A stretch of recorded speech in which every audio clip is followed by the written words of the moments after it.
The UK is experiencing the worst economic collapse in over 40 years. Energy prices are soaring. The bond market is collapsing, causing the rest of the economy to crash as well. Housing, pension funds, cash, cars, education, and banks are all in trouble now. The situation is so horrendous that the International Monetary Fund has openly attacked the UK's economic policies. The resignation of Prime Minister Liz Truss has left the UK with a huge financial mess. The economic disaster in the UK is terrifying, and it's only going to get much worse from here. Well, while the UK is struggling with political instability, the economic instability is becoming increasingly worrying for average households. The cost of basic food supplies are rising and utilities are following suit. Domestic gas prices rose 96% based on the government's own data. This government will have integrity, professionalism, and accountability at every level. The new Prime Minister, Rishi Sunak, has been left with an economic disaster. Because of excessive money printing during the pandemic, inflation in the UK has soared to a 32-year high of 8.6%. This is hurting the purchasing power of UK citizens and is, as a result, slowing down the economy. In the United States, the Federal Reserve is combating inflation by raising interest rates and selling bonds. This is lowering consumer prices by stagnating the economy. The UK economy can't handle this level of pain because the economy is already in a poor position. The UK is the only advanced economy that hasn't fully recovered from the pandemic. This is a lose-lose situation for the UK because there's simply no way to avoid a total economic collapse. Selling bonds is like slamming the brakes on a car going at 100 miles an hour. If the UK reduces the money supply, the car will lurch backward and everyone in the car will as well. The other option for the UK is to print money to save the economy. This would be like slamming the gas pedal, forcing the car to accelerate to 200 miles per hour. While the car might go faster in the short term, the entire car will eventually crash and blow apart. On September 23rd, Liz Truss and her chancellor announced a new policy called the mini-budget. Unbeknownst to Truss at the time, this was one of the worst policies in modern history. The mini-budget was on track to elevate the government's borrowing from 5% of the UK's GDP to roughly 8%.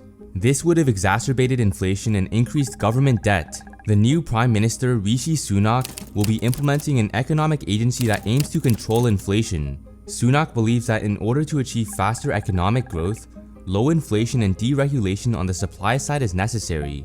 This will likely be done through tax increases on companies and payrolls. There will also likely be a tax hike on incomes by freezing income brackets.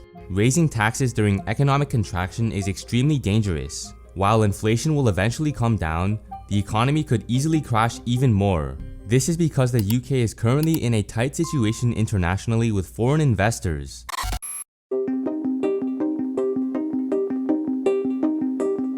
The UK is currently trading like it's an emerging economy because it practically is one.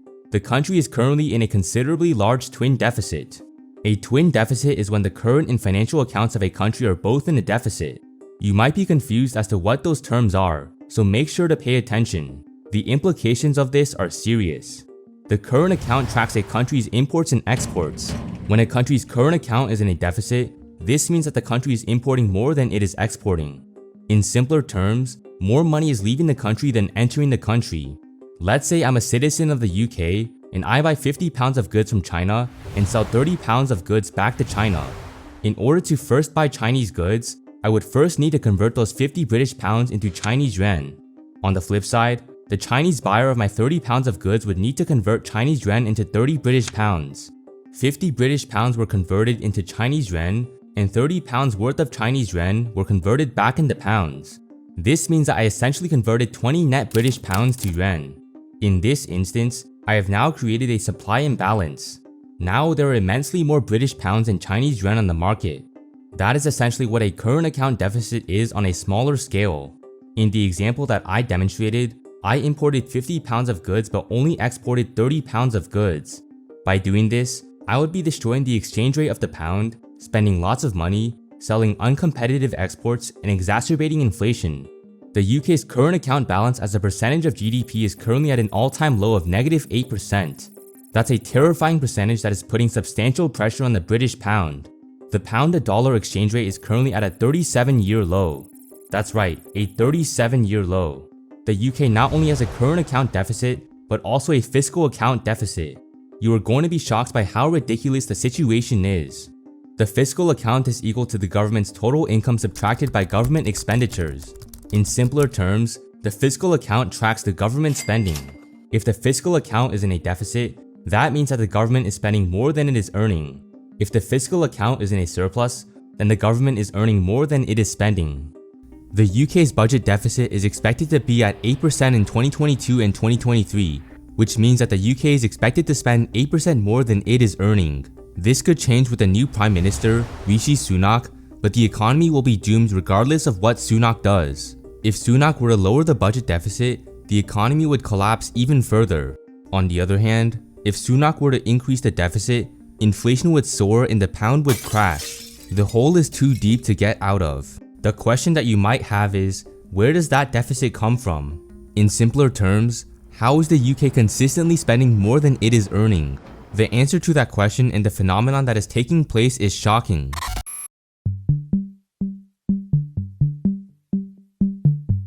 In order to finance such a humongous deficit, the UK has to borrow from foreign countries like the US. In September 2022, the UK has borrowed 2 times more than the previous month. That's right, 2 times more month over month. The UK government is essentially borrowing money from other countries to spend it on its own economy. As we discussed earlier, the UK is in a current account deficit, meaning that the country imports more than it exports. This means that the UK government is borrowing money from other countries and spending it on products from other countries. That is totally absurd. Imagine if I borrowed $10 from an American citizen named John. Using that $10 that I just borrowed, I would then buy $10 of John's products. So John essentially lent out $10 and received $10 back. The only loser in this transaction is me. Now I have $10 in debt while John is making a profit. That's essentially what the UK is doing right now. They are relying on the kindness of strangers to fuel their economy. This works when the strangers see the government as trustworthy, but with the amount of spending that the UK is doing, they can't be trusted anymore. Foreign investors know this and have been demanding higher interest rates on their loans. Britain's 10-year bond yield has quadrupled to over 4%. The government was just borrowing at an interest rate of 1% per year 12 months ago. Now they have to borrow at a rate of 4.4% annually. That's a significant increase in the UK's cost of borrowing. Bond yields increasing also have severe implications for citizens as well. Pension funds are typically invested in bonds because they are considered quote-unquote safe assets. Contrary to popular belief, bonds, which are also known as gilts, are actually extremely risky in the UK. This chart shows the price of a 15 to 30-year British bond ETF over the past 5 years. Bond prices have fallen by over 40% from their high in 2020. That's a shocking decline that affects the purchasing power of consumers nationwide. Imagine seeing the value of your pension fund drop by 30, 40, or even 50% within the span of 2 years. It would be logical to stop spending as much money if your retirement savings tank. If people stop spending money, that would hurt the economy substantially. In addition to this, UK businesses now have to borrow at higher interest rates. Higher interest rates would lead businesses to lose profit, causing people to be laid off. When people lose their jobs, they will stop spending money, forcing businesses to make even less profit and lay off even more people. The economy works in a circular flow that will destroy the UK economy in the coming years. But while all of these indicators are flashing red, there is an even bigger issue: energy.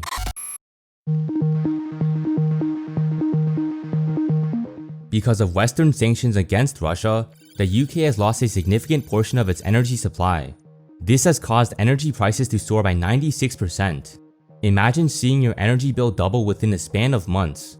Natural gas prices have seen an even larger increase of over 1,000% from pre-pandemic levels. Cooking food, staying warm, and washing clothes have all become out of the reach of lower-class citizens. These shocking price increases have all spilled over into all sectors. For instance, manufacturing food requires natural gas, so as a result, food prices are increasing. Food prices are now up 13% year over year, which is the highest level since 1989.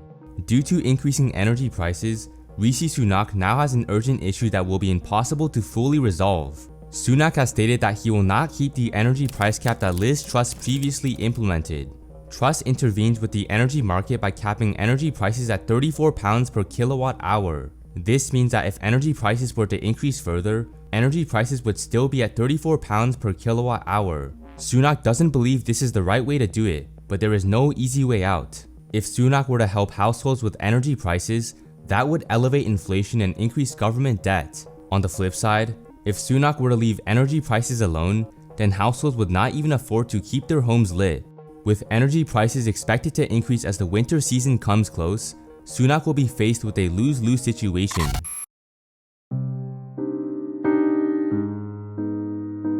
The International Monetary Fund believes that the UK is going to have the most persistent inflation out of the top 7 advanced economies. The only other country in the Eurozone that is expected to have higher inflation than the United Kingdom is Slovakia. The Bank of England initially intended to raise interest rates and sell bonds to stop inflation. Because Liz Truss was spending money and causing inflation, the bank temporarily pivoted. Bond prices and bond yields are inversely correlated, meaning that bond prices have fallen substantially. 10-year bond yields have quadrupled in 1 year. As I discussed earlier, increasing interest rates will crash the economy. If the Bank of England were to stick with its plan of selling bonds, the bond market would crash further and therefore increase rates. This would in turn slow down the economy further.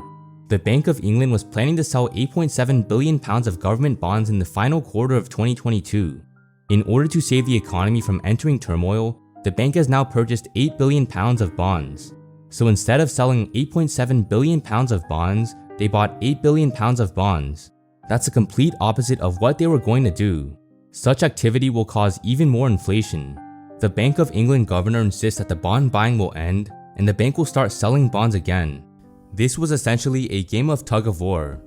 On one side, we had Prime Minister Liz Truss, and on the other side, we had the Bank of England. Liz Truss wants to spend money and exacerbate inflation. On the flip side, the Bank of England wanted to cut back on spending and lower inflation. By annihilating the bond market, Truss tugged the rope all the way to her side, forcing the bank to follow her in her direction. The bank has declared that it will pull the rope back to its side at all costs. With Sunak now on the same side as the bank, only one side of the rope will be tugged. This is better than when Truss was in office, but it's not going to be sunshine and rainbows from here. A recent survey has suggested that the UK economy is already in a recession. On a monthly basis, UK economic activity declined at the fastest pace since 2 years ago. Raising interest rates and taxes in a recession will prolong the economic turmoil by slowing the economy even more. The market has rebounded slightly after Sunak came into office. However, it's still safe to say that the UK economy is headed for a complete disaster. The London School of Economics believes that Sunak will likely be out of his job by 2024. This is because a recent YouGov poll revealed that only 19% of citizens would vote Conservative in a general election. Sunak is Conservative, meaning that he has a low chance of staying in his job unless he does something unexpected. The implications of this are going to be global because the global economy is interconnected. Other countries in Europe are going to suffer, which will in turn affect the United States as well. All of this is going to unravel over the next few months, and you will need to stay updated once it does. Thank you all for watching.